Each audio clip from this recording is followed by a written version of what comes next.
Ant-Man and Antichrist. It's time to get your horror on. Welcome to your weekly dose of horror news and fun. This is episode 13 of TerrorVision Horror Podcast. I'm your host, Dan McGuinness, and joining me as always is my co-host, Jennifer, the Dream Warrior Strand. Together, we are two people with a love of horror and feel the burn of our obsolete Blockbuster memberships. You can catch us weekly on all major podcasting services and YouTube. Jennifer, how has your week been? I don't know. What the hell was my week? I don't know. Stuff happened. We had another cat go to the vet. What? How many cats do you have? There's a lot of cats. There's too many cats. They're all rescues. But yeah, so 2 weeks to the day that our little kitty she's got little kitty cancer. We just had another cat go and have 15 teeth removed. How many teeth do cats have? That seems like it's all their teeth. That's pretty much like the majority of his teeth. So now he just gums all his food. The gummy shark? Yeah, pretty much. What's that cat's name? His name's Max, but his like face was all puffed out, like crazy puffed out, and he was just like drooling everywhere. It was really horrible. His little jaw needs to be held together with a plate too. Did he just have like bad teeth? Did you not clean your cat's teeth enough? Well, you don't really clean. They do it themselves. That is true. But it's like a genetic thing. So, and who knows? Like cats don't tell you that they're sick. You know, they're just one day they're not feeling very well, and you notice it. And then their 15 teeth get removed. So yeah, right. That happens. And other than that, I just hung out at my favorite record shop on the weekend. So Underground Records. I spent a little bit too much money on some vinyl, but that's fine. It's not too much. If you wanted to buy it, that means it's the right amount. I talk myself into things though. Where is that place? So Underground Records, they're in Prospect, on Prospect Road. So they mostly deal with like heavy metal and horror soundtracks in general. You're right. I should go down there. Great. I love soundtracks on the old records. I know. Well, they have a really cool Evil Dead one that I think you'd like. Ooh. And they did have a Fright Night one the other day. Oh. Can't remember the Fright Night music as much. Pretty sure it was good. Yeah. But I feel that you should own the Hellraiser one. Yeah. Yeah. Other than that, I hung out with you. Excellent. It was just so much fun. It was. We hung out yesterday and we watched all the movies that we're going to talk about today together. So many movies. Basically. Right? So much fun. We basically did 3 homework sessions, like watching movies together. So you guys get an extra boost of homework this week, as in like... overachieving horror. Yes. How about you? How's your week been? I basically played Grounded, which is on Xbox Game Pass, which is basically... do you remember The Forest? That like scary game where you're stranded on an island, there's cannibals? It's basically that for kids. So it's... It's set in like a Honey, I Shrunk the Kids universe. So you've been shrunk down as a kid in the backyard, and there's all these like bugs around, like an ecosystem of bugs and spiders and gnats and like everything. And you collect sticks, and you make a spear. Then you can make like a tent to save it. It's exactly the same like as The Forest, but like just a different like backgrounds and redraws and stuff like that. But I reckon it'll be really popular. People are going to get heaps into this game, I reckon. I like that. And apart from that, I basically just went to Starblaze Collectibles and hung out with the guys there for a while and had some burritos, watched some films, watched Body Melt, so good. Which I'm not going to talk about because I watched too many. I had to pick and choose this week. Yeah, right. Watched it's one of those weeks. Yeah, played a bit of Mega Drive games on the old Mega Drive Mini. That Mini was worth the money. I know. Like the base 40 games are really good. But of course, like me being me, we mod ours and I put more games on it. Sure. Yeah, that's fine. Yeah, I bought it purely for the original Toe Jam and Earl, so... Yeah, I mean, there's heaps of good games on there. Like, just like, lovely ones. Lovely. They're lovely. They are lovely. Anyhow, let's get into what we've been watching this week. So let's do our single movies first. Because we've only got one movie each that we watched singularly. I'll go first this week. Of course. I watched Tremors. Yeah, Tremors from 1990. You know, you haven't seen this, have you? I vaguely remember bits and pieces of it from my childhood, but like I can't say that I've like seen it in its entirety. Well, So this is came out in 1990. It's directed by Ron Underwood. He's done other movies like City Slickers, which is very similar vibe, as in like in the that kind of side of America, in the outback, rural America or country America, really. I'm not actually sure where Tremors is set, but it's set in a place which is outback, and on one side they have cliffs, on the other side they have cliffs. So they're like very isolated. It's basically like the town of Uzumaki, where you just can't get out of it. Okay, sure. It stars Kevin Bacon and Fred Ward as Val and Earl. Fred Ward, you don't see much of him, do you? Like, he's a good-looking man. He's a good, like, salt and peppery, good, friendly, the silent but strong type. And he's very much he's never a main, but he's always like a really good sort of co-person, like a nice sort of side character. Yeah, like I don't even know huge list of stuff that he's been in, but it's always like that side sort of. He's never the main character. He's never on the cover of the film. Like he's been. Well, he was on Forgotten City. He was. Yeah, which is I've never even heard of that film. Oh. He's been in like he's got like 100 films or whatever under his belt or whatever, but he's in The Crow Salvation. That's a thing. Yeah, that's a thing that exists. That should never existed. Anyhow, he's in it. Kevin Bacon, Victor Wong's in it. We know him from stuff like Big Trouble in Little China and Prince of Darkness. He's the little I'm going to go out on a limb and say Chinese man. Is he from China? Yes, he is. He's played lots of great characters. He's got that kind of like squinty one eye, like he looks old dude. He plays a shopkeeper. Yeah. You've got Adriana Richards as well, and she's the girl in Jurassic Park. So the young girl, but she's quite young in this. Right. And then you've got the greatest guy, Michael Gross. So Gross and he's the dad out of Family Ties. Fantastic. And apparently he started filming Tremors one day after the very last episode of Family Ties. So straight into it. And then no rest for the wicked. Yeah, but then I don't think his career. I mean, he did Family Ties, and that was very very successful. And then straight into Tremors, and then he kind of stayed in the Tremors franchise, even when it was going, down the B grade and C grade vibe. And I don't know if he's done much more, to tell you the truth. I mean, he's got a pretty long list of things that he's been in, but a lot of it, especially after you hit the mid-90s, it's very few and far between. I believe he was in How I Met Your Mother for a short spell. Yeah, right. Hey, did you know they've done 6 Tremors films? There's so many Tremors films. I didn't know any of this. There's Tremors 2, which I know about because that came out, that was still kind of relevant. Tremors 3, which was just Michael Gross, and Tremors 4, The Legend Begins, which is set in the Wild West. Tremors 5, Bloodlines. There always has to be a bloodline. Yeah. Which is Michael Gross again. And then you've got the one I've never heard of, Tremors, A Cold Day in Hell, which looks like it's ice tremors. Yes. Oh, God. Are you going to track that one down? Give that one a watch? Nah. Because there's too many other good films I could be watching. But yeah, I kind of just do the first one of everything. That's fair. Sometimes they come back. That's one I do want to watch, though, and he's in that. Okay. Anyhow, so for those who don't know what Tremors is about, I'm going to try and read. Do you want to read the...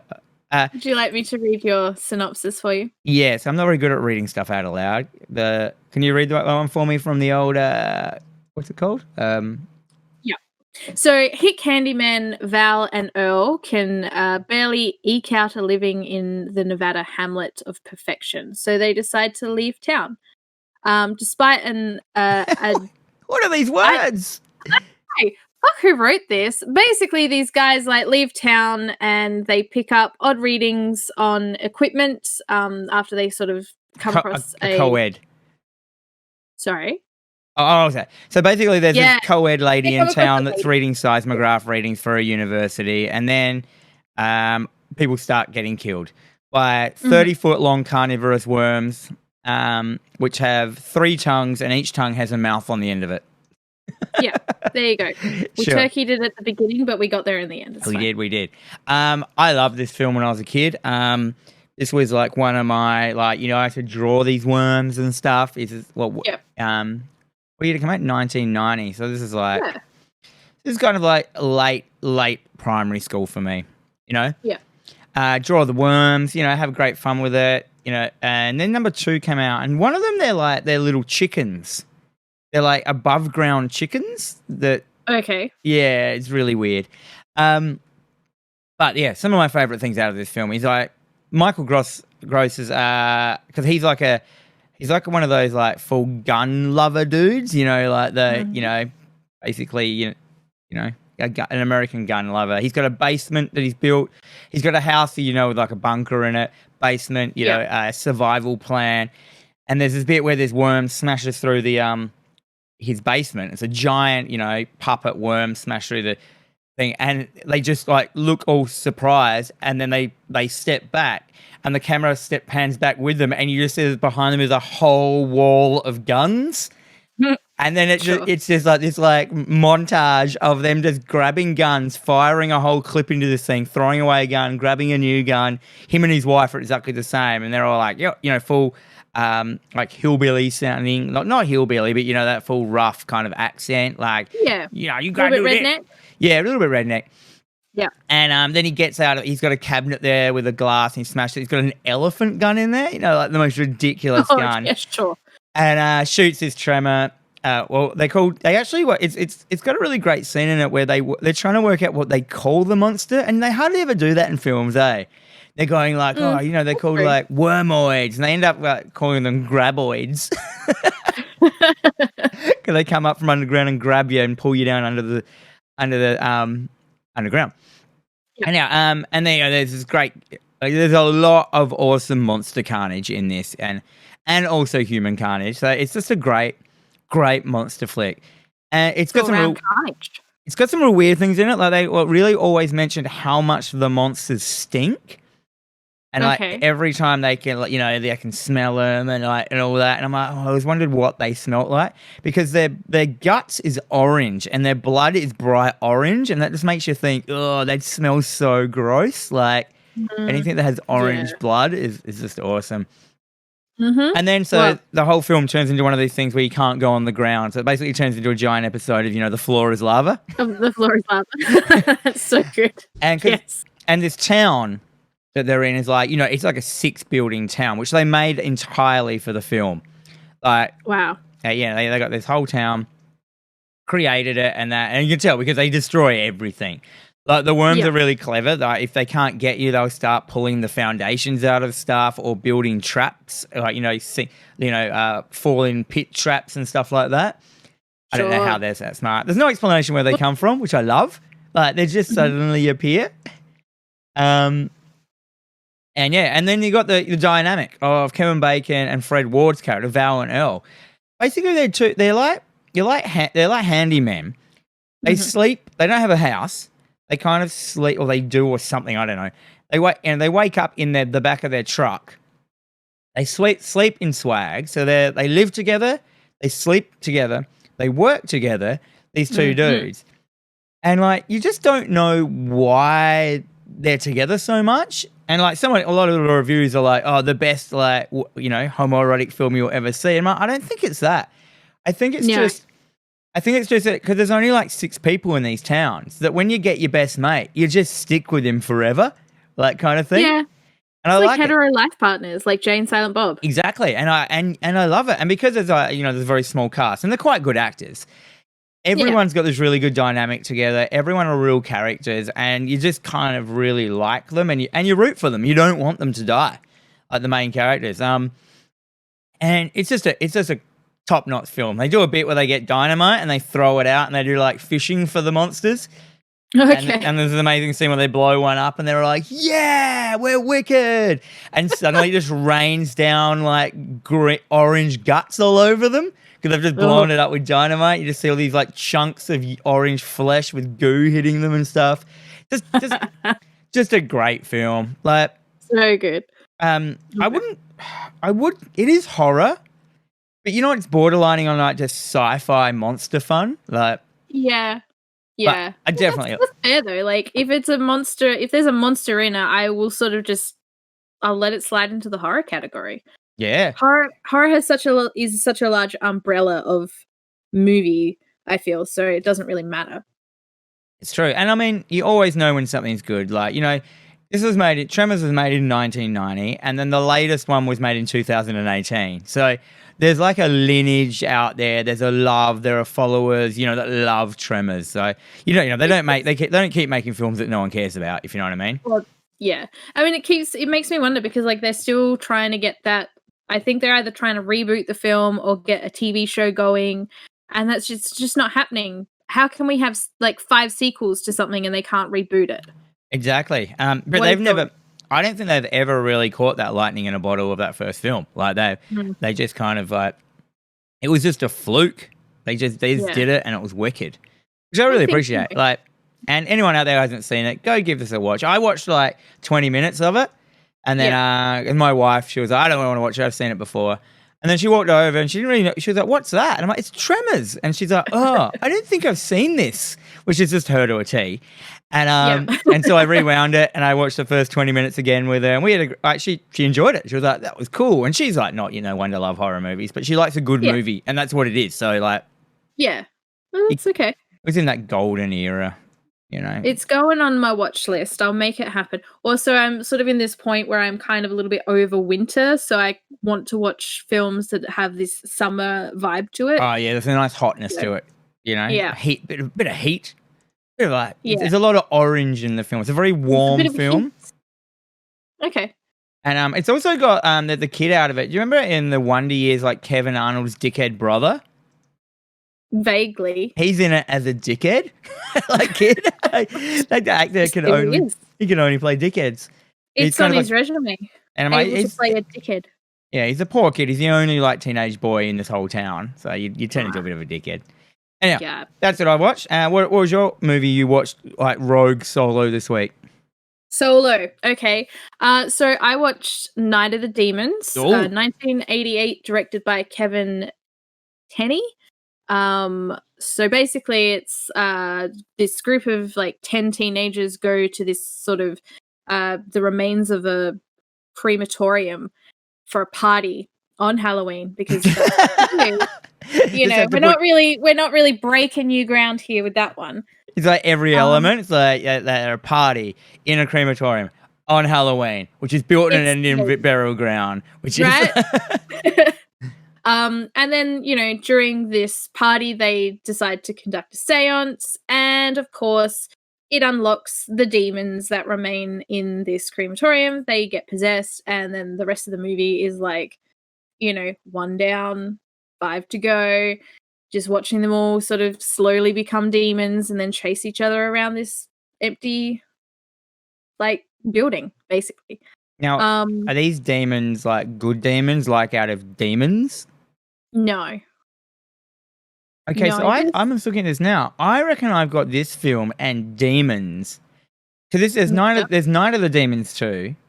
Yeah. And there's Demons and Demons 2. So I reckon I've got these two films confused somewhere along the way. I think so. This one it's been on my watch list for a while. And it was good, but it was sort of just, it didn't really do anything extra to sort of like shock me, or it wasn't fun. It didn't really feel like overly fun. I don't know. I could have been in a bad mood. The opening sequence was really cool. It was animated. It did drag on for a bit too long, which sort of went hand in hand with the fact that the film was too long.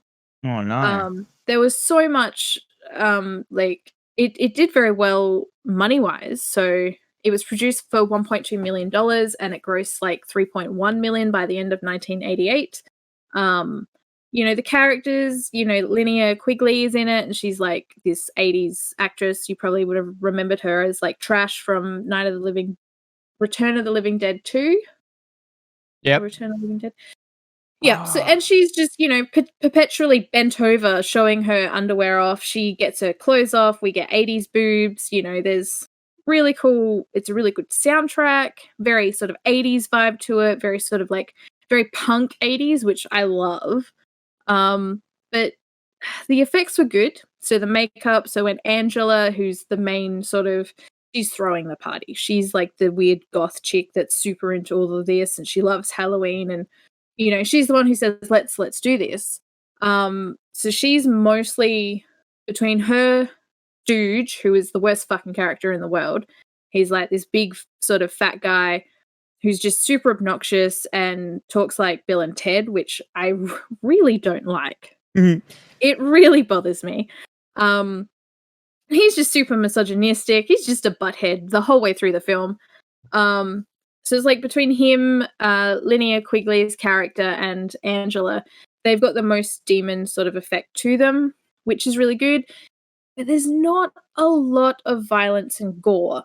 There is a lot of running away from things. Like, I think the last 20 minutes of the film is them perpetually like, oh, they're coming. I'm going to run into this room.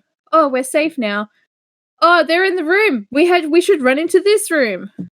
And I kind of got bored of that pretty quickly. I'm just looking at the trailer of it now, and I realized I watched this film recently. It was so forgettable. Yeah. It's like, it's just basically 5 people in a house that they go to party at for no reason. Like, you'd never go there to party. Yeah. It's like let's go to the shittest place we could ever imagine and have beers in it and act like we're having a party. Like, you can't have a party with 5 people in an empty house. No. Yeah. That's it. I know it's a huge cult classic. It's a cult favorite, but it just fell so short for me. It just didn't. I wanted to love it. I wanted it for it to be as fun as I think it should have been. It just really wasn't. Yeah. And so because I actually watched this one thinking I was watching demons, like it's totally it. That's hilarious. I can't believe you watched it. I know. There were some Evil Dead vibes in there, so when they actually release the demons, like, it does that super quick, like, shooting through the hallways and sort of leading back to them and into them, and yeah. It was a bit forgettable for me. And I feel really bad about that. I don't know why. Oh, it's just because it wasn't very good. Yeah, I think it's just one of those films that, you know, you talk about it with people and they're like, it's such a great film. I'm like, I didn't like it. Because some of them just aren't good.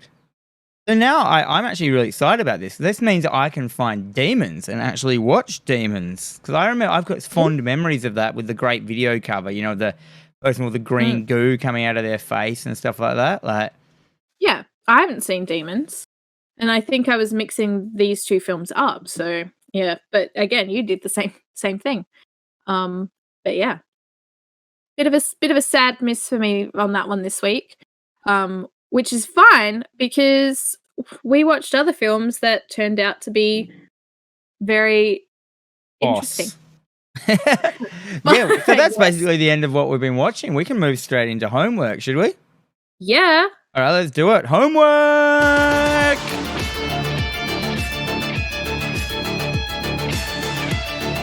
So every week, Jennifer and I set ourselves a horror movie to watch as homework. Then we review it together the following week. But this week, we decided to watch 3 movies together. So this is it. This is super homework. This is university bloody, you know. This is finals. This is cramming. This is SWAT back. So first up, we watched Munchies, which was the one we announced last week. From 1987, directed by Tina Hirsch. Hirsch. Yeah. Hirsch. This is her only film she has directed before, and she's known mainly as an editor. So she edited like Gremlins, she edited Dante's Peak, she edited episodes of The West Wing and stuff like that. So she's not a director. It shows. This movie is. You know, she never directed anything after this, and there's reasons, hey? Yep. You want to read the synopsis of Munchies? Heck yeah. So, just when you thought it was safe to raid the fridge, that's the tagline. So it sets you up straight away. Simon Waterman, a space archaeologist, discovers the Munchies in a cave in Peru. Cecil Waterman, Simon's evil twin brother and snack food entrepreneur, kidnaps the creatures. What Cecil does not know is that the creature, when chopped up, regenerates into many new creatures, and are they mean? Yeah. Yeah. End of story. So basically, the little munchie that they get, he has the exact voice of Gizmo. He talks exactly like Gizmo, like and all stuff like that. Then for some reason, when he's threatened, he grows like longer claws, and he just stays evil from then on. Like he doesn't go back to being a nice guy or anything. And then he gets cut up, and then they turn. Well, if you cut him in half, there's two of them. But for some reason, after they get cut up, they can all talk, and they just have the worst lines in the entire world. Like. They're all like gangster voices. They're like, yo, Toots, what's up? And all stuff like that. But they don't actually talk because their mouths don't move. Yeah. One of them sounded like the Claw from Inspector Gadget. Yeah. Which was really disturbing. One of them was like a Italian mobster. Yeah. And one of them was like a French Pepe Le Pew. Oh, yeah. That guy, Frenchie. He was a bit of a pervert. Yeah, it didn't make any sense. So the characters are like, this movie's like 80 as fuck. 80s as fuck. Like the opening credits are like every letter is a different color, but with that, stereotypical 80s pattern behind it, that like just lines and squares in like, fluoro colors and stuff like that. That's the title of the movie. And then where they lived, did you find that place felt really fake?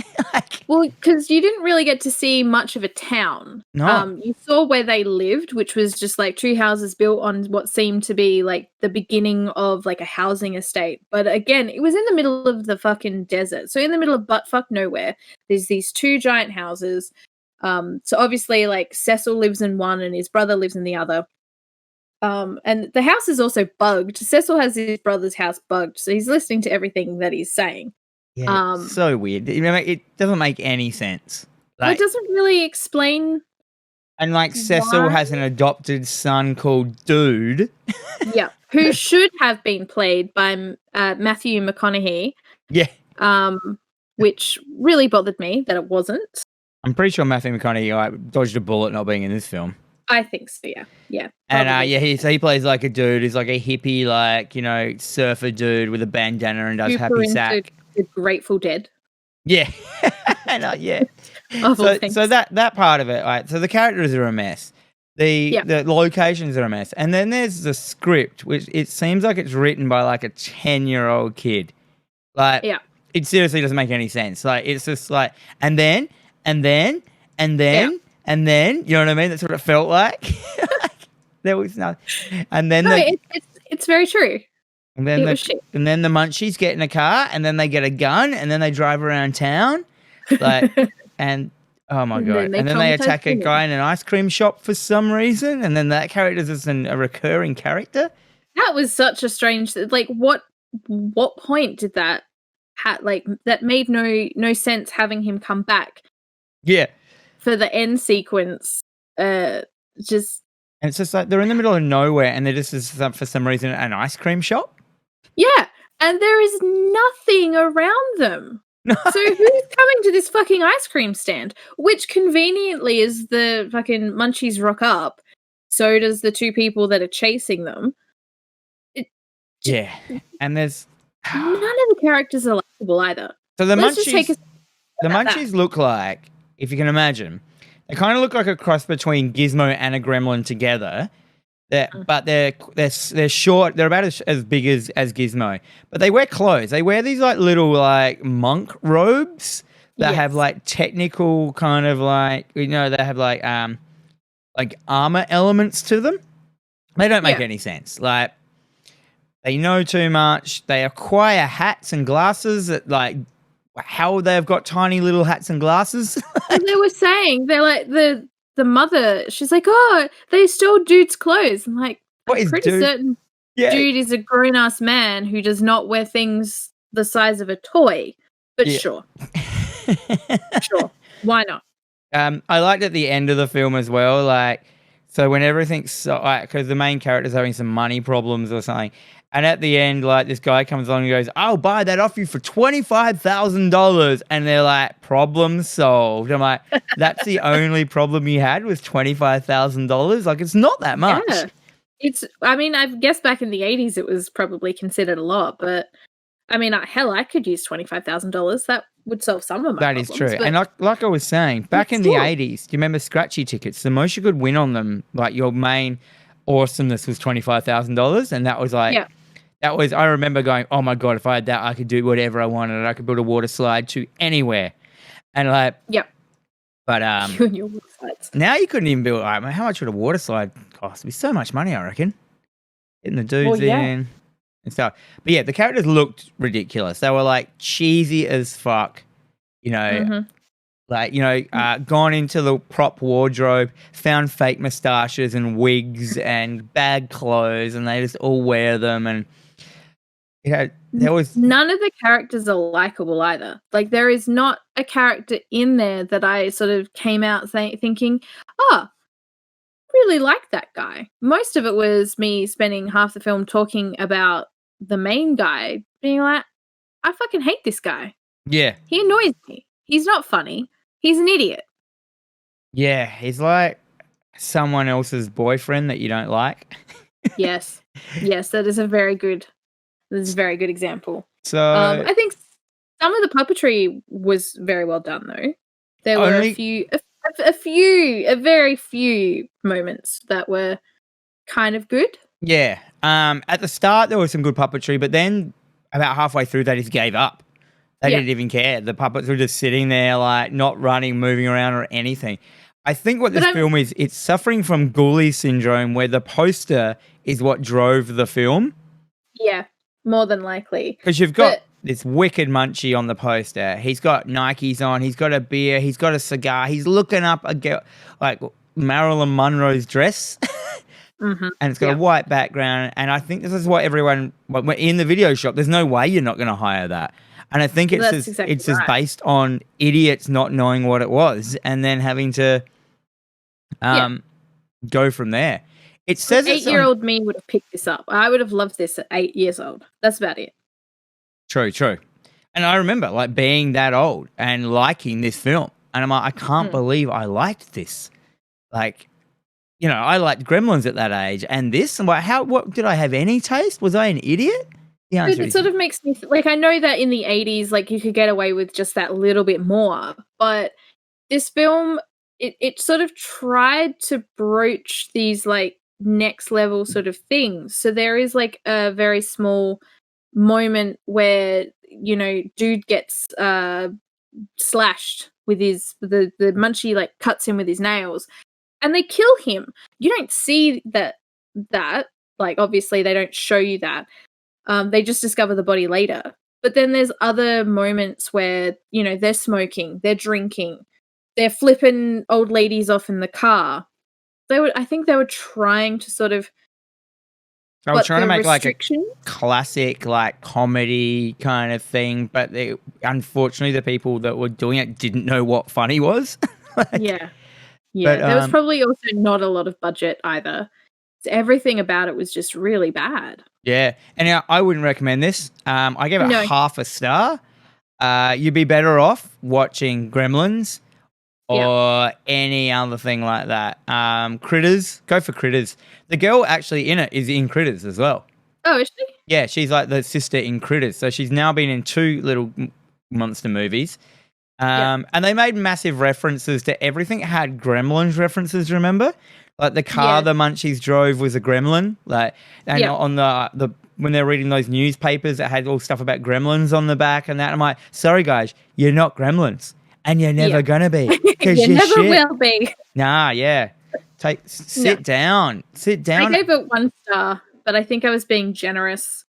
You shouldn't have been. There was not even any good music in it. Like, no, the music was shit. The people were shit. Let's move on, because as we go on, our list gets better. Oh, yeah. Okay.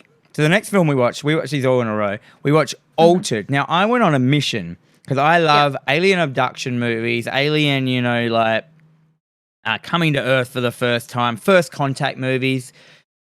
Third Kind movies, Close Encounters of the Third, stuff like that. Fourth Kind movies as well and stuff like that. So I thought I'd watched them all. Everyone, I wanted a new one. So I was looking up, top 10 alien movies, alien abduction movies. And this one kept coming up, and it was the only one in the list I hadn't seen. It was called Altered. It was from 2006, and it was made by Eduardo Sanchez. Is that how you say his name? Eduardo? Yes. Eduardo? Yep. He is so he did Blair Witch. He's one of the dudes who did Blair Witch. He also did VHS 2. Do you remember that? I haven't seen VHS 2. Ooh. But well, he probably did one of the stories on there. That's like it's basically VHS is the creep show for modern day, but it hasn't really, no one's really sunk their teeth into it that much, if you know what I mean. Like, not many people mention VHS to you. No. No. And story, Jen. Okay, so the premise is 15 years ago, a group of men, their lives were forever changed by a strange occurrence, aka they were abducted by aliens. Yeah. Now, the same group of men will spend a night together in terror. That's a terrible write. I love these write-ups of how bad they are. I know. So essentially, like I say, they were abducted by aliens. One of them was actually killed during that time. So they've spent the last 15 years. Or 15 years. Yeah, 15 years basically trying to hunt down these aliens and basically like exact some form of revenge on them. I'm not exactly sure. I liked what you called it. You called it a reverse abduction film. So they abduct. So it's all about them trying to abduct an alien. Exactly. So, which I thought was really like a cool idea. Like that's exactly what's happening. So basically, like they catch this alien in the forest, and they're like, "Oh fuck! Well, they're going to come get us now. What are we going to do?" So they decide to go to their friend's house. He lives in this huge compound in the middle of fucking nowhere. Who is also an abductee. He was also one of the abductees. Very handsome young fellow, piercing blue eyes. He did, didn't he? He reminded me of like, He reminded me of Jared Leto. He reminded me of one of the, what's his name? Luke Wilson. Okay, yeah. Must have been the shaved head and the square jaw. And the blue eyes. Yeah. But yeah, so they rock up to his compound, they've got the alien, and then shit just happens. Like, he doesn't want anything to do with them, though. He's bailed from them, so they've had a falling out with this guy, so he hasn't seen them in 10 years, I think they said. Yep. So they hadn't seen them in 10 years, and they just rock up, and they've just got a fucking alien. And it's so rad, because they've got one. They chain him up, they wrap him in a coat, a cloth, and they put a welding mask on him, because this alien, if they look you in the eye, they can control you. So they put a welding mask on it, and it's just got like that. So this movie, number one, I noticed, was 100% practical effects. Like, yes, they've just gone ham on the practical effects, and I feel they did that. That was a very conscious decision. You know what I mean? Yeah, definitely. And so they've got this alien, they've got him tied up, they put him on a table, and it's got all those really indulgent things in it. You're like, you get to see. You never kind of see the alien for a long time. They keep him hidden because he's wrapped up, but he's still moving around. And like, it's just really, you just want to know. You just want to know, what does it look like? What's going on? What can it do? What's happened to them? Why do they talk about being changed? And you know what I mean? And like, well, there's that one scene where it sort of starts to get a little bit loose, and of course the guy's like hitting it in the face with a wrench, and it accidentally breaks the welding glass, so a little bit, it can then see out of it, and one of the girlfriend sort of walks in at the wrong time, and just the way the head turns, and you can't necessarily see eyes, but you can see something, and it just sort of holds on that for a second before she's then in this trance. I thought that was really good. Oh yeah, I thought like all the kind of like, it just went. The ideas just kept coming out and out and out, and like, so you had that kind of thing with the aliens can possess you if they look at you and stuff like that, and like, and the story is that they've got this alien and they come to this guy and he's like, dude, you're an idiot. Why did you bring this alien here? If you kill this one alien, they'll come down and wipe us out, and not us. They'll wipe us out as humans. And he's like, why would they do that? And it has that really good line in it. Remember, it was, what was it? It was like, oh, what happens when an animal like kills a bunch of humans? Human. And and that's all he says. And it's just like, yeah, we come in and we destroy all those animals. Like, pretty much, yeah. And it's just like, oh yeah, cool. So they can't kill it either.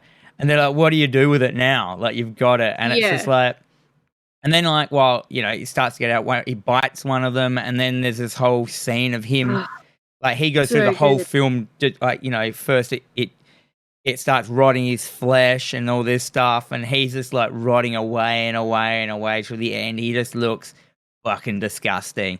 Yeah, it's very Cronenberg, very The Fly. Yeah, he basically goes through the Brundle Fly transformation, which is cool. And so that's happening, and then you've got like, and then the main guy who's like, he was abducted with the rest, but the rest like got brought back, but he stayed up there. Like they kept him and did more experiments on him, and then dumped him. But then they want him back for some reason, and so he's got these extra powers which is why they kind of probably dumped him in the first place. But now they're like, well, that human's too dangerous to, you know. Yeah, so we don't want to give that away. This film came out like 10 years ago, so we could probably delve into it a little bit. But basically the idea is they're there because they want him back. Yeah. And that's not a coincidence. Yeah, that alien they didn't really catch the alien that much. The alien let them catch him because they knew that they would bring him to him. Yeah. And there's lots of the aliens things don't affect him, like he can't get the diseases and stuff like that. So he's got like a clear advantage. Yeah. And he like removed an alien tracking device in him, and that was a very cool thing, I thought. Oh yeah, like I really liked the way that it looked and the way that it sort of made all the clicking sound. Yeah, and like I like the way that it had to be attached to a living organism to work. Yeah. So later on in the film, when they removed the ticker, the clicker transmitter, the alien actually cuts someone open and puts it onto their intestines to try and get it to like reworking again. Yeah. It's but great. I liked when they were saying like, well, how did you know that you had it? And he's like, I could hear it tick. Oh yeah, hearing clicks from inside of you. Yeah, right. It would feel really weird too. It had a bunch of cool deaths in it, like lots of intestines out of people. It had some nail gun deaths and stuff like that. Ugh. Oh, we've got to mention as well, these guys are redneck hicks. Yes, they're like are. You know, full on, just like mullets. You know, mullets. You know, tobacco chewing dudes, but they're all kind of like dumb, endearing characters that are kind of lovable. Apart from one who's a dickhead, but one of them is a dickhead. But they do a good job of saying why he's a dickhead. Like he basically, his brother got abducted by the aliens as well, and in their group, and one of them got killed by the aliens. So when they all got brought back, he got blamed for the murder and sent to jail for his brother's murder that the aliens did because no one believed him and his dad didn't believe him and all stuff like that. So that's why he kind of turned into a bit of a fuckhead. Like he went through jail time and then, so it's understandable. And he has the most, like, he's the one who wants to fuck them up the most. Like he can't handle the fact that he can't kill this one because it'll bring more. I spent a lot of the film being like, I fucking hate this guy. He needs to die. And then he basically has like the worst death out of all of them, and in the end you're kind of like, oh, now I feel bad for wanting him to die so badly because it was all just, you know, oh, the poor guy had a bit of a rough trot. Did you know this film was originally planned to be a horror comedy and they were going to call it Probed?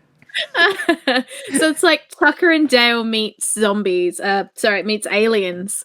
Yeah. That would have been great because they were talking about it being in vein of like Evil Dead 2.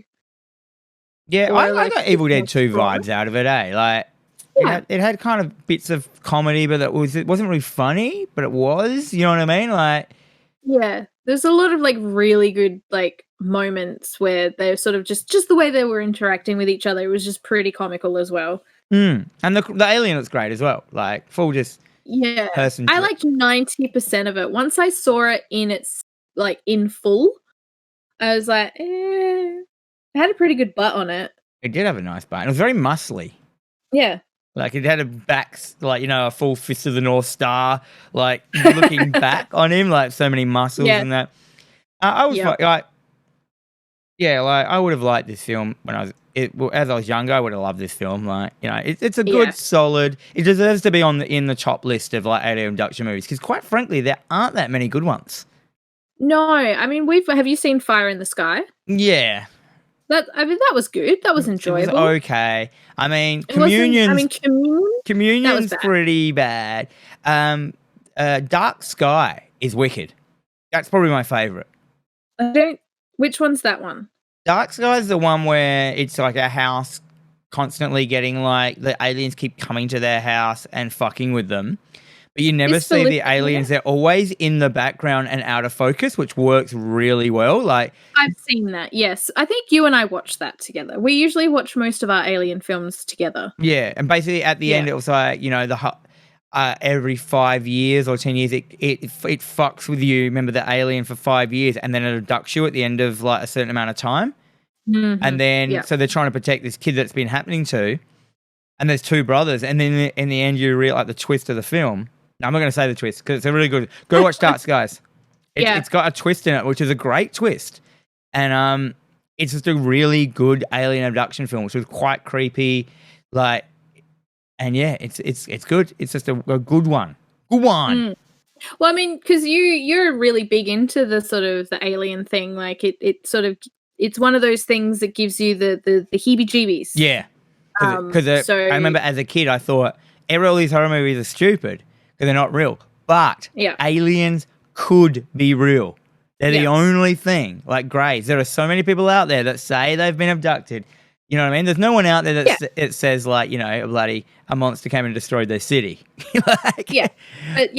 I mean, look, I watched the original 1950s War of the Worlds. I think I was shown that when I was like way too young. I would have been like 4 or 5, and it terrified me. So from there on out, alien films terrified me. The concept of aliens terrified me. And then of course, because I have like high anxiety in that, like I need to engulf myself in this information and basically just make it so much worse. So as a kid I was reading like alien books and all this weird paranormal shit, and then so forever I was like completely paranoid and totally scared by it. But it's good to have someone else who's really sort of into that but also understands on that level. Yeah, well, I got my fascination through. Our family has like my aunties and uncles have a property in Ceduna, and it's in the middle of nowhere. It's like 25 minutes of driving through scrub just to get to their property, kind of thing. You know what I mean? It's in the middle of nowhere, and there was this like. So this is it started off like there were these dudes that kept coming from the government. There was a meteorite had hit like a while back, and they came and they did all this testing and stuff, and then they just kind of left, and they came back another time or so, did some testing at this meteorite site and left. So that got us thinking as kids. So what is it? 'Cause it's probably nothing. It was probably just astrologists or something like that wanting to test out, find meteorites. Yeah. But as a kid, we thought it was something way more sinister. Yeah. And then one day there was like a documentary on like. It was back then. There was only Channel 2 they could get, and it was it was a documentary about a bunch of people who said they'd been abducted by aliens. And like to me, television was the truth as a young kid. So I was watching a documentary about a bunch of people that said they'd been abducted by aliens. So to me, I was like, it is true. It's in a documentary on the television. It must be true. And on ABC. ABC don't fuck around. Exactly. It could have actually been in Parger television. I'm not sure. Doesn't matter. And so then me and my cousin were like, oh, man, that was heaps scary. And I didn't realize how much it affected me. And there was like, this is an old farmhouse we were staying in. There was like, a corridor, and at the end of the corridor was a door to the outside and had a little window on it. And we're like, what if the aliens just looked in the window and all this stuff? And ever since that day, I've been scared of them. Like they've always haunted my memories, my dreams, everything. Like, and it was that one TV show at the wrong age watching it, just like you. Yeah. And that's all it takes. But that does lead me into if you know of any alien abduction films that you recommend. Like, I don't care if it doesn't have to necessarily be like more on the horror side. Whatever you want to recommend, like we'll give it a go. Man, I still love Independence Day. I think it's one of the funnest, coolest, like, alien. See, that's not alien abduction. That's like Fourth Kind, isn't it? Like that's alien invasion. That's invasion, yeah. And where Fourth Kind is, Fourth Kind is like First Contact kind of thing. I love Contact, like that film. I think that movie's great. What's the other one? The Arrival. Oh man, do I love The Arrival! Like all those films, I just love them. Like those alien ones where people are dealing with like language barriers or just like the science. Like I'm really enjoying like the War of the Worlds TV show that's playing at the moment on SBS. Yeah. I know no one has to tell me that you can download the whole thing. I'm watching it just weekly on SBS because what's that? As it's intended. Yeah, the way the aliens intended us to watch it. That's fair. Yeah. That's the thing. Like, I'll always like check out some form of alien film. Like, we had like a day where we just watched nothing but alien documentaries and movies, and my mother-in-law couldn't sleep that night. I slept like a baby. Oh yeah, I reckon I've told you my Fourth Kind story, haven't I? Have I said it on this podcast? The one where that Mila Jovovich one. Like I watched. I love that film. I watched that after a bender, like as in a.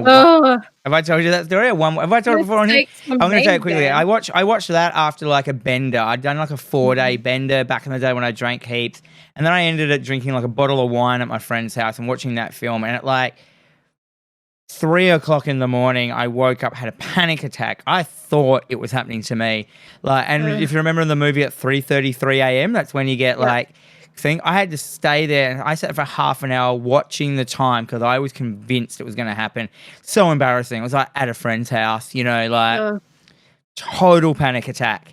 And I haven't really, that was I think that's when I started turning my life around after that. Like, and I never drank again. I never drank alien wine again. I never drank, I never drank, what was it, like bin wine that I found in someone else's garbage. Oh, God. Yeah, okay. It's a good opportunity to turn your life around. Yeah. But so that's it.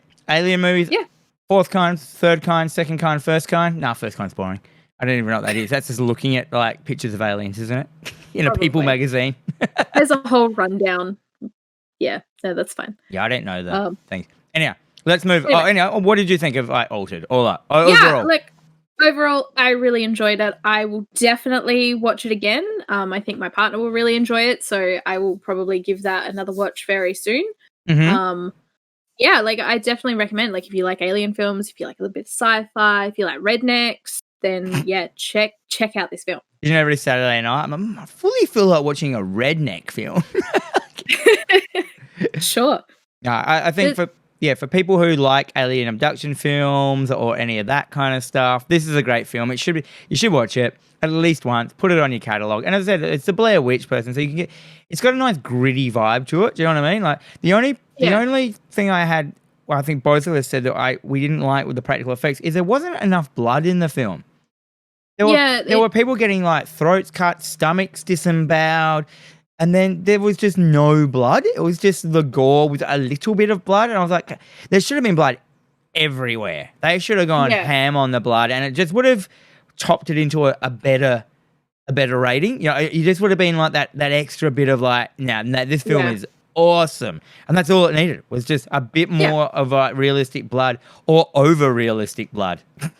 Mm-hmm. Oh, yeah. Just go crazy on that shit. Yeah. I want it to be like, this is the amount of blood coming out of a person in real life. This is what's actually come out of this person. I want it to be ridiculous. Yeah, like that. What is it? 90? You got 90 liters of blood in you or something like that? Is that right? And I want to see 90 liters of blood come out in a bloody paper cut in a film. I want. Same. Yes. That's what I want. So that's our opinion. Let's move on to our third homework film. Top of the list is we watched the 1980s. Is that 87? No. No, it was 2007. 2007. You're thinking of The Fog. Yes. 2007, The Mist. Yep. So this is done by Frank Darabont. Yep. He did so he's done a bunch of Stephen King ones. He's done The Shawshank Redemption, he's done The Green Mile, and stuff like that. And then he's given a go of The Mist. Yeah. So, is there a synopsis of The Mist that we've got? Yes. After a violent storm, a dense cloud of mist envelops a small Maine town, trapping artist David Drayton and his 5-year-old son in a local grocery store with other people. They soon discover that the mist conceals deadly horrors that threatens their lives and, worse, their sanity. That's a good one. That is a good one. We should judge the accuracy of synopsises as well. I think so. Yeah. I like a tagline as well. What is their tagline? The tagline is, belief divides them, mystery surrounds them, but fear changes everything. That's a pretty good tagline for this film. It's pretty good. Also, there's no way in hell that child was 5. No. He's like 8. Yeah, 8, maybe 9. Not that I have children and can tell what ages and whatnot, but still.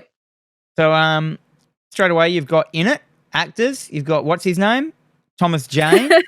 So, yeah, you've got Thomas Jane, Laurie Holden, Toby Jones, Marsha Gay Harden, and then... Basically the whole cast of The Walking Dead. Well, this is also... So, Frank Darabont actually did adapt The Walking Dead to TV, so that would be why. There are 4 actors in this that are in The Walking Dead. I looked into it afterwards. I was like... And it's so weird, like, seeing them all there. And, do you know what's really weird? He wanted Thomas Jane to play Rick Grimes from The Walking Dead, but it didn't work out. It's so funny because last night you were saying, oh man, he would have actually been really good as Rick Grimes. Yeah, because he's got like the look of Rick Grimes from the comics, a bit more than I thought than skinny Rick Grimes did. If you know what I mean. Rick. The guy that they got to play, the Englishman. Yeah. So straight away you got a good bunch of cast. You got a Stephen King novella based on. Mm-hmm. And they go into it. So what I liked about this film is, number one, I thought it was set in the day. Hard to do a day horror. Mm-hmm. I love a day horror. Super hard to do a day horror. Did you like this film, Jen? I fucking loved this film. So I hadn't watched this film, and I don't know why I had avoided it for so long. There was probably some really ignorant and stupid reason as to why I never watched it, but I'm kicking myself because I loved this film. Yeah. There's a whole bunch of trivia about this film as well. So there's like, so we're not gonna. I know this film came out in like the same year as Altered, but we're definitely not spoiling the end of this film because for people who haven't seen it, it's got a great ending. And what makes this film is not only the great content of the film, but the ending is really cool. So basically, Frank Darabont agreed to make the film with Dimension only under the condition that no matter what, they wouldn't change his scripted ending, which they agreed to. And he actually first got offered by another producer $30 million to do it under the provision that he change his ending that he had originally. And he's like, no, I've been sitting on this ending for 20 years. I will not compromise. And he actually took, in the end, he took a pay cut to own down to $15 million to do his ending. He sacrificed $15 million to put this ending in, and the film shines because of it. I thoroughly respect him more because of that. It's crazy. He wouldn't compromise his ideals. Like, you were flattened by that ending, weren't you? You were jaw open, there was a part of me that saw it coming, and I'm like, yep, this makes sense, and it happened, and I was like, I'm still shocked, and what the fuck? It's like I kind of needed to hug something after that. It was bleak, but it was perfect. And Frank Darabont originally wanted to make the movie in black and white, and they wouldn't let him. And eventually, the film, there's if you get the 2-disc DVD version, the second disc has a black and white version. It's been rejiggered that he's created. So if you want to see it in black and white, it works in black and white as well. I still think it works better in color.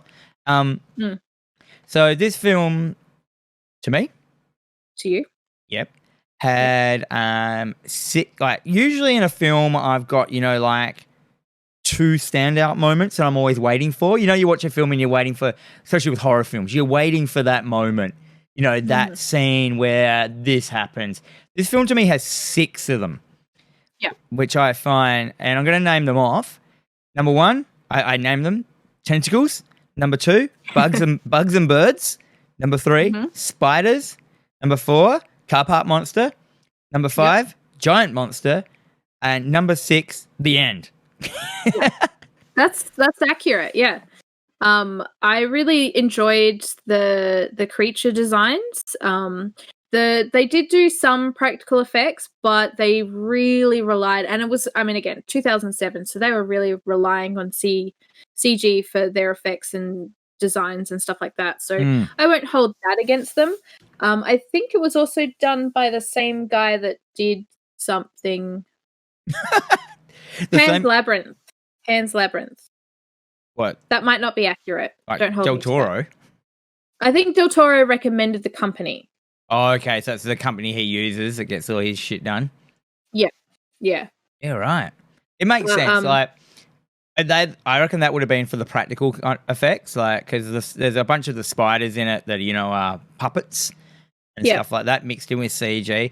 I actually think the only thing that lets this film down is the tentacle scene. Yeah, that was pretty. Like, I really enjoyed the bit where it like was suckering the guy.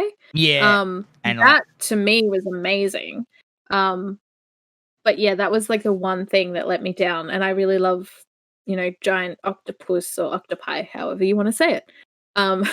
Yeah, but as I said, it's right at the start. It's one scene, and you've still got 5 other moments to go after that kind of thing. Yeah. Yeah. So you want to talk about your favorite character? Oh, Karen. fucking Food House Karen. I hated her. You didn't hate her acting. You hated her character, which you were supposed to do. So she's played by Marcia Gay Harden, who is a phenomenal actress, and she plays Mrs. Was it Carmody? Yeah, she basically plays this god-bothering woman. And who at the start of the movie is known as being like a crazy, eccentric, like god botherer. But because all this shit's going down, and that's what that tagline was about. It was like, once, you know, like, people get scared enough, they just start believing stuff. And because she's there fucking preaching that, you know, it's all like, this is like your fault, you're all the sinners and all this stuff. And people start going over to her side, and it's really scary. And a lot of the scariness is like how scared people will just bunch together in a group, and that goes full Lord of the Flies as well. Like, so there's people who obviously don't believe in God, and like how ridiculous it is. It's basically fear-based leadership. It never works. She is basically the equivalent of the Bunnings Karen that we've got in the media at the moment. It is also coincidental as well. So little things that she's said. You know, it's kind of like having one of the sidekicks, like, oh, there's someone in the room who has a letter T in their name, and like 20 people are like, oh, that's me. Yeah, that's totally me. You can read my mind. So it's just, everything is happening, and people start to sort of separate into groups. So you've got the sane people, then you've got Captain Holt's sort of logical, even though I've seen the proof, I'm not believing what you're saying. Denial, yeah. They're running under denial that it can't be real, so it's not real. Exactly. There's and then you've got Karen, and she is just, you know, everything starts to get worse, which means she's talking louder, she's talking more. Yeah, the more people that get killed, the more it solidifies her argument that it's like what is it when God comes down and takes everyone, like the end, the apocalypse or whatever, and that the devil, and that you need to do a sacrifice, a blood sacrifice to, you know, like, so they start kicking people out into the mist who are just completely innocent, but they find ways to make them like bad guys, and it's terrifying. Yeah, it's mob mentality, and it's great. Well, and that's the thing, like, this movie sort of relates really heavily to, you know, the current COVID situation, and how, you know, we should all be doing the right thing, but then there are the people, and it's always like the idiots that are talking the loudest that get paid the most attention to. Yeah. That's the people you don't want in charge that end up being in charge. Remember, it has that conversation where they just basically shit on humankind. Like, oh my God. And we're just both sitting there like, this is pretty much what's happening right now. Yeah. And like, and that was a full indulgence scene they put in there. You know what I mean? Like, there was no need for that, but it was great. I was like, yeah, say it. Yeah, you said it. You said it. You said really it good. Nailed that one. Say it again, and then I have a cigarette. Ooh. I mean, look, don't get me wrong. I'm in no way telling people they can't have religious beliefs. Like, that is in no way what we're saying at all. Like, everyone beliefs, ideals, whatever you want to do, not a problem. This woman, I wanted her to die, and I wanted her to die so brutally and horrifically, and I was kind of let down, but I thought it was good. Like, the person that killed her was like, I thought that was really weird and bold, and like, that was a normal little dude. It was a strong moment. So, spoiler alert, she dies. Look, it came out 10 years ago. You've seen it. Yeah. Yeah, she fucking pissed me off so much, and that's what she was there for. And she did it well. Did such a good job. Yes. Oh god. she's making me mad just thinking about it. Yes, apparently, like, Stephen King said that he was genuinely frightened by this adaptation of it, and Frank Darabont, when he heard that, described that as the happiest moment in his career, that he got to scare Stephen King. Yeah, I mean, you kind of you can put that on his tombstone. Yeah, I scared Stephen King. Yeah, it'll be on my resume, definitely. What have you done? I scared Stephen King. Holy shit. Well, give this man a job. Man. Yeah, right. The spider scene I really like. I mentioned it last week in my favorite spider scenes. Yeah. I just like, as I said, you really like the design of the monsters in them. They're like, it's basically like another. It's not like. Did you know that there's a Miss TV show? Yeah, I think I started watching it. Yeah, I look, like my girlfriend was saying, she's like, "Oh yeah, we started watching that Miss TV show." I'm like, "Did we?" Yeah, I don't remember. You know what's weird? I've watched the whole thing, and I didn't realize I'd watched it until I watched the trailer last night. I was like, "Oh, there's a Miss TV show," and I'm putting it on. I'm like, "Oh, I've seen it." It's because it's not like in that. It's the same idea, but the mist is the actual monster. It kind of just groups together to create this black mist, and it kills you.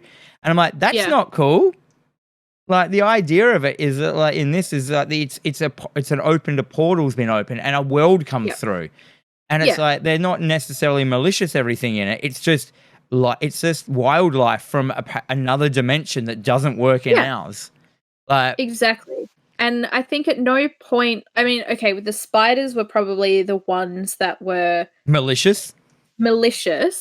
But like the scene with the bugs and then the sort of the bird creatures, they didn't try to get into the building. They were just trying to get to the bugs, but it just wasn't until the window gets smashed that they are in there, and then all of a sudden, and it could have just been a threatening thing. Yeah, because the bugs were on the front of the thing is because they were attracted to light, because they were like moths, because it was nighttime. Yeah. And because all the idiot people were shining torches on them, and then they were all swarming on the front, and therefore the birds go, "Oh, look at all those bugs I can eat."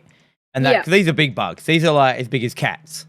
Yeah. And then these big, like, kind of pterodactyl-y, like, weird birds come and try and eat the bugs. Because the bugs are on the glass, they smash into them, and eventually the glass breaks, and then the birds smash into the thing. And, like, they're not malicious. They're not trying to stalk these people. They're just unfortunate that, you know, they were shining lights on them and shit. They were there. I think I think you said it yesterday as well, like, one of the really good moments, which also sort of horribly cements Karen's position in this, was when the bug lands on the girl, one of the girls, and stings her in the neck, and she dies horrifically. Because she sort of like panics and hits it. And stuff. She panics and hits it, whereas it lands on, you know, Foodhouse Karen, and she basically just sort of stands there very calmly and is sort of says, "Well, if this is God's will, this is God's will." But it's just, the reality is because she stayed calm and didn't fucking move, so it left. Yeah, and that's to see people sees that the monster didn't attack her because she's claiming that she's got a direct line with God, and like God is telling her what to do. She becomes very smug, which is what I liked as well through the movie. That smugness at the end, like, oh my god, smag. Fucking bitch. I hated her. She was like up there with Umbridge from Harry Potter. Oh, yeah. The lady all in pink. Like, I'm not a Harry Potter person by any means, but that woman pissed me off. Yeah, I see you've got it as a note that it was shot in 37 days during the hiatus of The Shield. Yeah, so they used a lot of the crew from The Shield, which is clearly a TV show that I'm meant to know about. Oh, The Shield is like a cop show. Okay. Yeah. Yeah, that makes sense. And the reason he did that because he needed to get it done really quickly, and they're knowing that group for doing a really quick job. And that showed an A and a B team, so they shot it like television, where they had like multiple angles getting filmed at the same time between cameras, which isn't really done in film as much, or it wasn't back then. You know what I mean? Like, because usually there's one camera and they film all the shots independently. Yeah. And now this one was done very TV style. But I didn't get that from it. You know what I mean? I just thought it looked fine. Like, but yeah, those dudes know what they're doing. They have to push an episode out every week kind of thing. So yeah, that's right. I really enjoyed the scene at the loading dock as well. So when they first opened up the roller door, but the mist doesn't come in, it just sort of stayed there. Yeah. And like that had well, they did that with it was like controlling the temperature in the room as well as the air pressure, because if you open up a door it would have just rolled in, but for some reason it just didn't. And if you had too much air pressure in the room, it would have blown it all away. Yeah, but again, that's what I said last night. It's like, you know how to get out of the mist, just giant fans, just walk through like fanning away the mist, you're fine. I'm pretty sure the monsters wouldn't care if the mist isn't there. That's true. I found that you were saying about one of the monsters representing Half-Life? Oh, yeah. So basically the video game Half-Life is inspired by this novella from Stephen King. So in the movie, there's an army base at the top of a mountain, and then the mist pours out of it with all the shit happening. In Half-Life, there's Black Mesa in the army base at the mountain, and Gordon Freeman causes this experiment which opens a hole to a parallel universe, and that's Half-Life. And so these are two tied in, and there's actually the car park monster is one of the monsters from Half-Life that you fight cool. and stuff. So number one, Half-Life is like, one of my favorite games of all time, and then this is one of my favorite horror movies. So, and that they merge together, so it's just all beautiful. Just worked well. Shame that TV show was so forgettable. We've all forgotten it. As part of me was just like, maybe I'll rewatch it, and then I think I was checking out the trailer while I was watching, before I watched like an interview with the director, and I kind of went, yeah, maybe not. Yeah. Just continue to live my life. So overall thoughts? I loved it. I gave it 4 stars. I would 100% watch it again. Probably not soon because I need to get over the Karen. That is true. But yeah, this was really good. I kind of really regret not watching it sooner. Yeah. Yeah. Well, it doesn't matter. Now you've got it now. Now you have it. Well, now I've seen it. Now I have seen it. My life is just a little bit more complete every day. And it was good because I was trying to find a movie you hadn't seen. I know. That's so hard when we run through movies. You're like, seen it. Yeah. I haven't seen it, but you've seen it. That kind of thing. All right. Let's move on. Let's move on to horror news. So each week, me and Jen take you through the horror news that you need to know about it. Welcome to horror news. What's our first story? Okay, we're back into Scream Watch 2020, folks, because Courtney Cox is returning as Gale Weathers. So she hasn't. This is the first we've heard of her coming back. Yeah. So I mean, everything is in huge speculation. It has been for weeks. Nev Campbell's still in talks, but Courtney Cox officially signed on. She is going to be Gale Weathers. What about Arquette? Oh, he signed on ages ago, but I honestly don't think he had much else going on. Yeah. Does really Courtney Cox have heaps of stuff going on? I don't know. Neither do I. But she's got Friends money, so she's fine. Friends money. She can do whatever the hell she wants. Because I watched Scream, as we know, I watched Scream 4 the other day, and she's had a lot of work done. She looks kind of not like she does in the first ones, or like she did in Friends. Yeah. I don't know if you'd be friends with her if you knew her these days.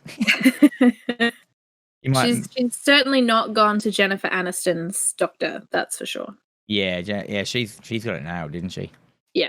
Oh yeah. She got it good. Yeah, I mean, she got a bit like her character in Scream 4 was a little bit, egotistical kind of Well, she's always been egotistical. It's just now she's not as famous anymore.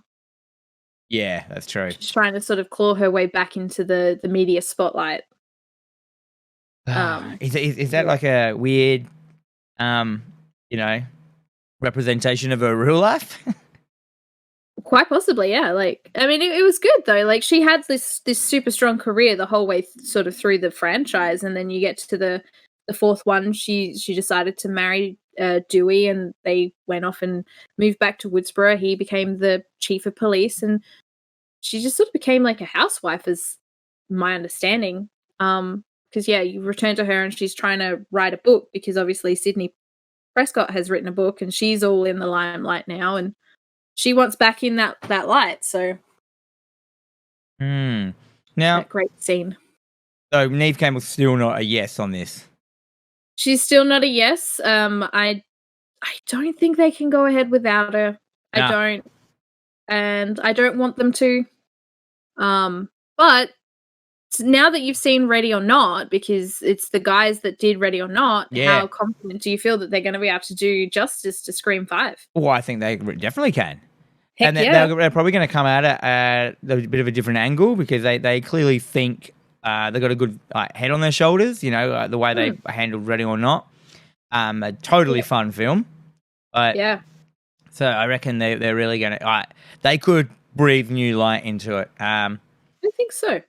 And, I mean, for those who haven't seen Scream 4, really go watch it. You don't have to watch 2 or 3. It's basically just all based on Scream 1. And then there's a little couple of mentions of other stuff that happens in number 2 and 3, but you don't really have to know what. All you have to know is that Dewey and Courtney Cox, Arquette and Courtney Cox are married in it now. Yeah. That's all you need to know. Yeah. And it just goes, it does it really well. Like, it's super clever. It's super awesome. Like, it's got all those in-jokes. It's got lots of callbacks to horror, like the first one did, in a really different, ingenious way as well. So it's worth having a look at. Exactly. Like, definitely recommend that one. Yeah. But yeah, so that was just a Scream Watch update, because we haven't had a Scream Watch update for a while. Scream Watch 2020. I love it. We'll get shirts made. Scream Watch 2020. Yeah. I want to get a t-shirt of, what was it called? What was Scream called in Scream 5? Stab?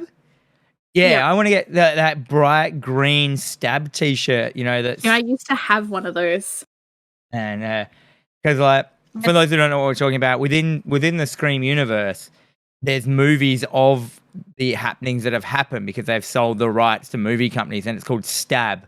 And so they can do a lot of referencing of the first one and the second one, Stab 1, Stab 2, and Stab 3, which represent Scream 1, 2, and 3 in the franchise.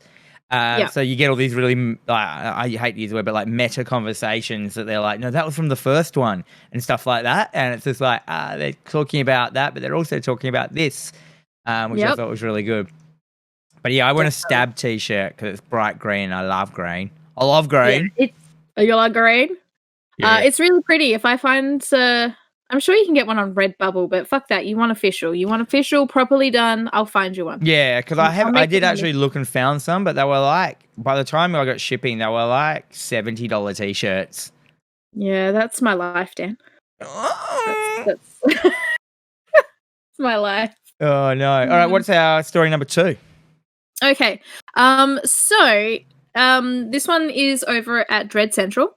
So it looks like the Hellraiser movie reboot will have new Cenobites, but only if they can get past Clive Barker's lawsuit. So does Clive Barker's lawsuit not let them have new Cenobites? They have to use the old ones? That's how that article reads. Yeah, so my understanding, because, I've got so many law degrees behind me. My understanding is they wouldn't have the rights to Pinhead, because he is part of that sort of character design. So I'm guessing they would have had to create something new for these films if they don't have the rights to Pinhead. Yeah, but well, also I mean, you if they're need going to Pinhead. reboot, they can reboot. I feel like if they're going to reboot, they should stay within the universe of Clive Barker's universe. But if there's a Yeah. lawsuit going, they're just going to have to like do it so far removed from it that what's the point Yeah. of even doing it? If you do you know what I mean? Like you just this is a weird one because this is not to be mistakenly confused with the new Hellraiser film that's coming out. Yeah. Uh, So I don't know.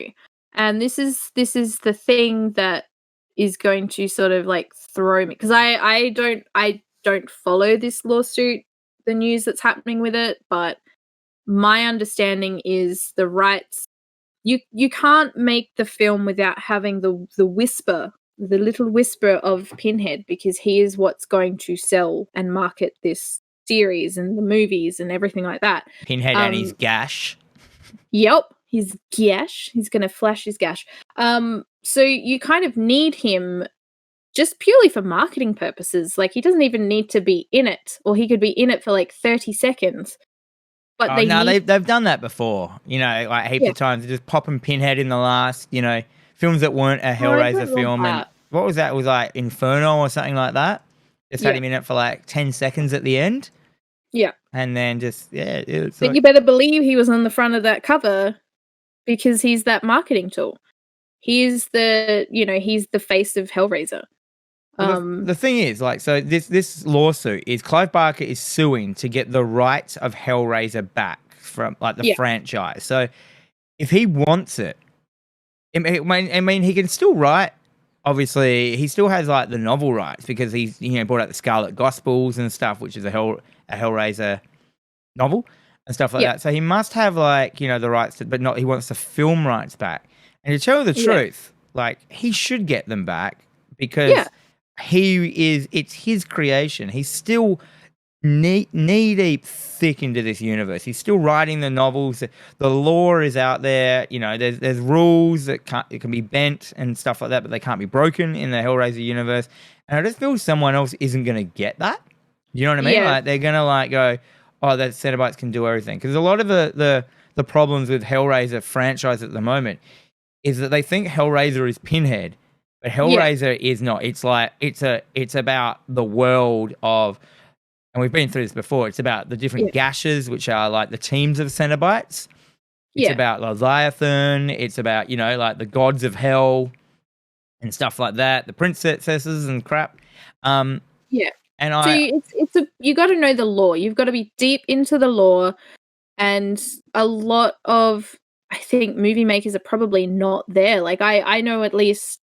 Maybe 2 or 3 off the top of my head that would be able to produce something like this because I know that they're like crazy deep into the Hellraiser lore and like they've either written comics for Clive Barker, they've been involved in all these ways, but I think if you want to do it, you're going to need to have like some kind of deeper knowledge rather than just like a base like, oh yeah, it's like Captain America. He's that guy with that shield.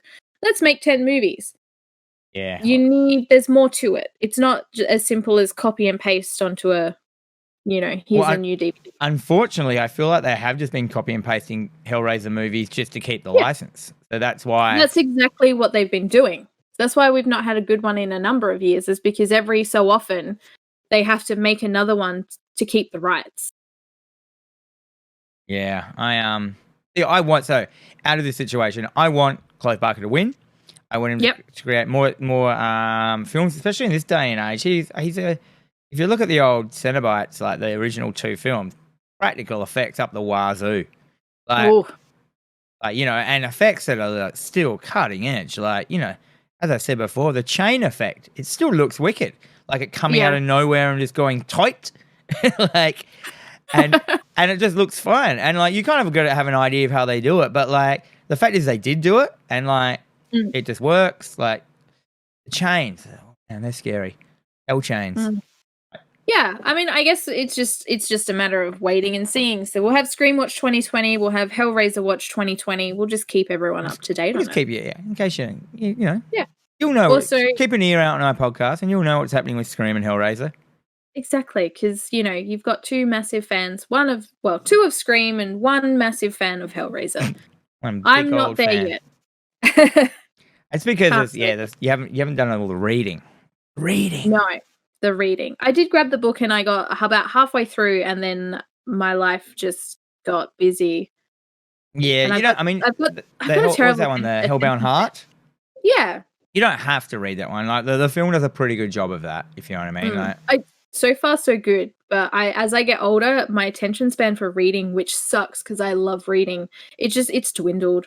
I need I don't even know what I need to be able to read anymore. I need a quiet room, no distractions, no phone, and that's just never going to happen. what I've been doing recently, and I know this sounds very old person because I am. I've been going to bed a little bit earlier and reading in bed before I go to bed, my novels. I go to bed at 8:30, so you go to bed at 8. Go to bed at 8, read a chapter. Yeah, man. I love it. I can do that. No, I'm looking forward to this. As I said, massive Hellraiser fan. I mean, I'm not looking forward to new Cenobites. I'm not looking forward to Cenobites created by people who aren't Clive Barker.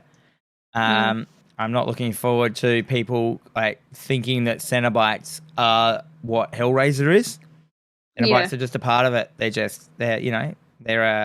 They're an offshoot from the world they come from. They're the front line of Leviathan. Yeah. But it's all going to be interesting regardless. Yeah. So I'm very excited. I am too. All right. So let's move on to our third one. Excellent. Here's one for you, Dan. Well, here's one for both of us, but especially you because I know how much you love The Evil Dead. I do.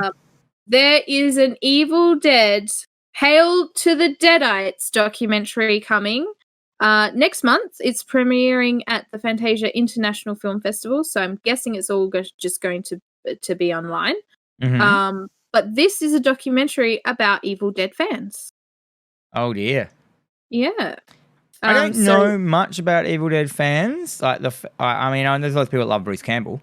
But I've said this before. Like anything that has a strong fan base, the loudest people in that fan base are always going to be the dickheads. It's true. It's why I kind of don't like being on the Bloody Disgusting Facebook page. Sorry, guys. I love your work. Your Facebook page is rubbish. The people on the Facebook page is rubbish. It's because they're anti-women, anti-everything? They are anti-women. They're anti, basically just anti-everything that isn't just super misogynistic. Yeah, weird. Yeah. Yeah. As I said, it's pretty toxic over there. The worst people have the loudest voices. And then they give their whole vibe. Anyhow, I'm a great person and I'm a fan of it and I'm none of those things. So it's true. You're a very great person. I don't know why they didn't interview me for this.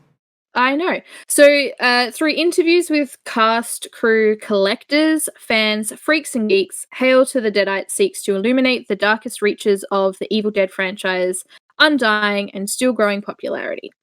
And what's this on? This is on popcornhorror.com. Yes. Thanks, guys. So I'm very keen to watch this because anything that sort of talks about fandoms is always super duper interesting to me. Yeah. I love these horror documentaries. Yeah. I love a horror documentary. I love horror collectors, just in general, realistically. So I think this could be a really good one. Yeah. I like the horror documentaries because they always talk about their other favourite horrors. And if I haven't seen them, I just go, oh, I'm going to watch that. I see the little list and write them down. The notes. Yep. And I'm not I don't have a huge presence on social media, but I do follow a lot of people and a lot of collectors and a lot of, I just sort of observe. I don't really get involved in stuff, but just watching all these people and their collections and A, I'm like, well, how the fuck do you have money for all this? And B, I get so jealous that they can show it off and just have it all out and about in the open. And I just love watching it, so I can live vicariously through other people because I live in a very small, cramped area because we're saving for a house. So all my stuff is packed up in boxes. Just think when you get your house.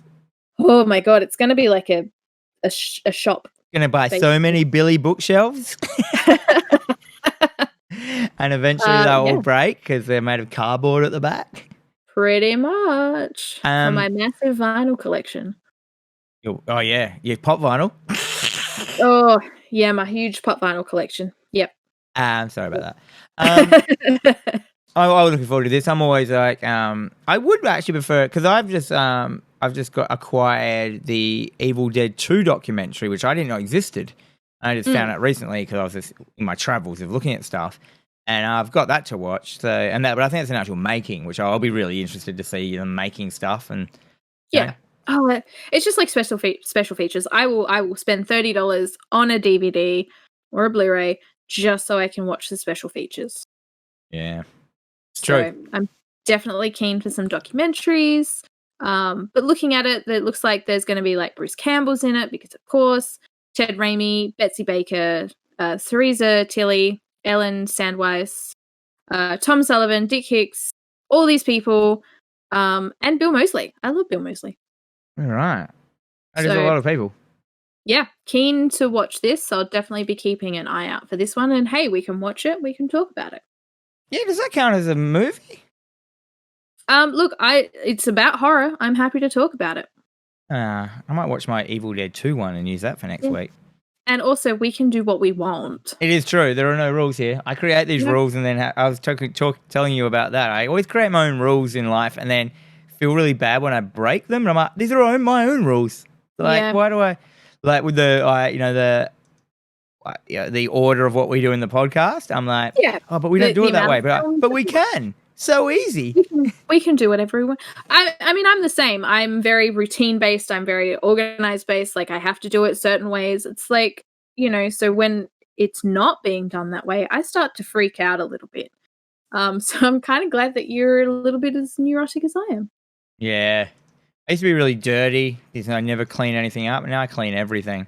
That makes me feel better. Yeah, anyhow, right. Let's move on. So we'll keep our eye on that one as well. Is there a release date for that? No set release date yet, but it is going to be part of the Fantasia International Film Festival. So it will be this month. It's going to be a virtual festival. So I'm not sure if it's going to be something that we will be able to stream or buy tickets to stream, or we're going to have to wait a month or two for it to pop up on Amazon or something. But yeah, we'll definitely keep an eye out because I think there's going to be a few of our listeners that are going to be super interested. Sick. All right, now we have to work out what homework do we have for next week.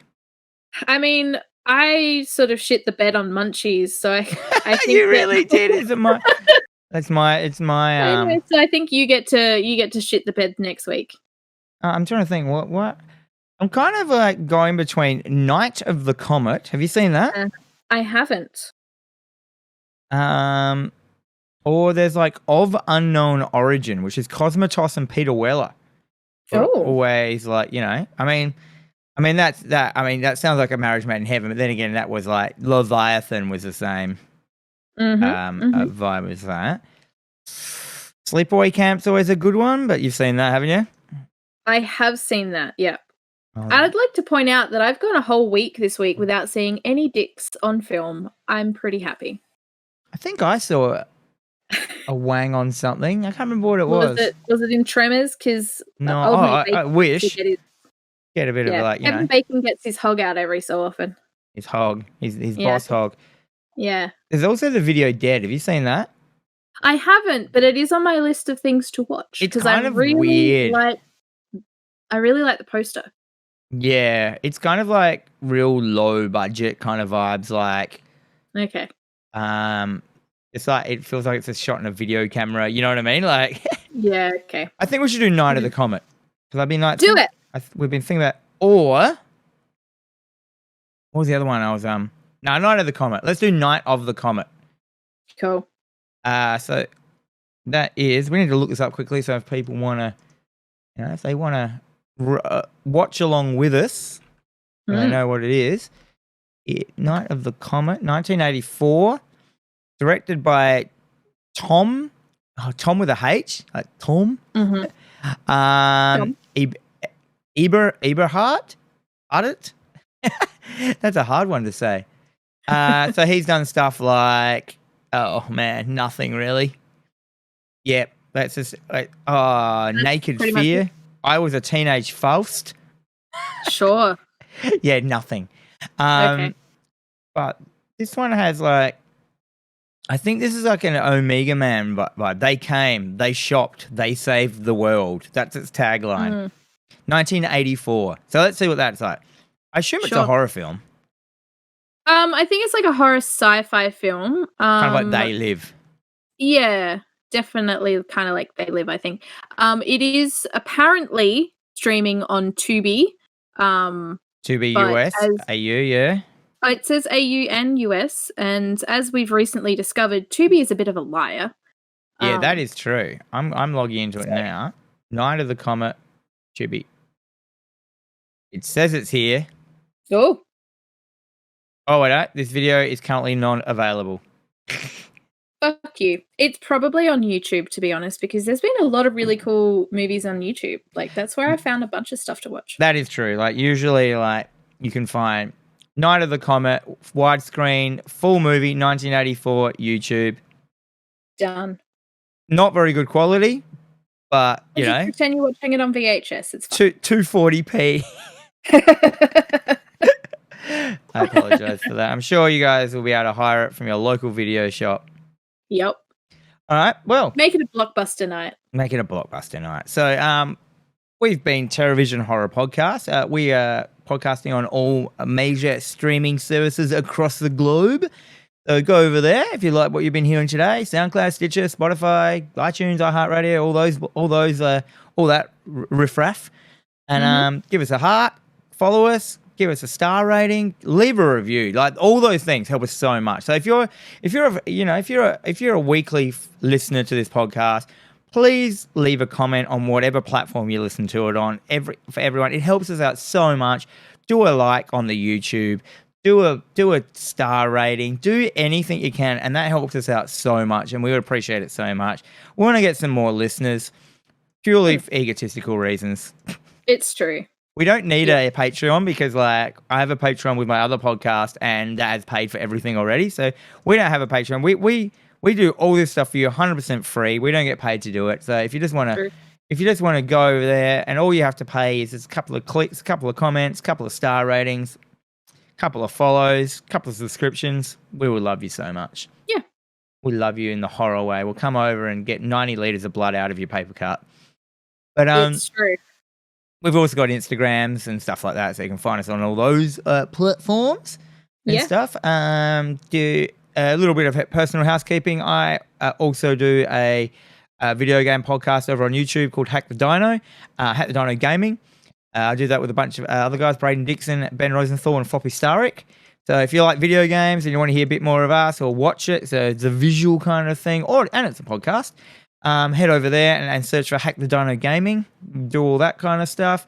Also, I'm one of the co-owners of Greenlight Comics in Adelaide and at 18 Stevens Place. So come down there, get some horror comics. We've got a whole horror section, which I'm re-boistering up at the moment. So yes, it's gonna. There's a lot of Clive Barker comics that we haven't had in a while, like the full omnibus of Nightbreed.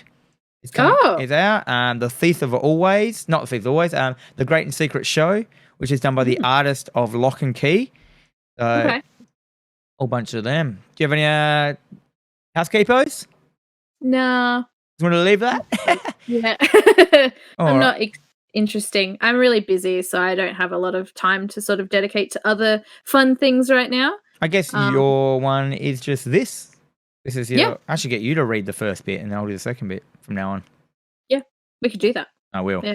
And until next week, may all your dreams be nightmares.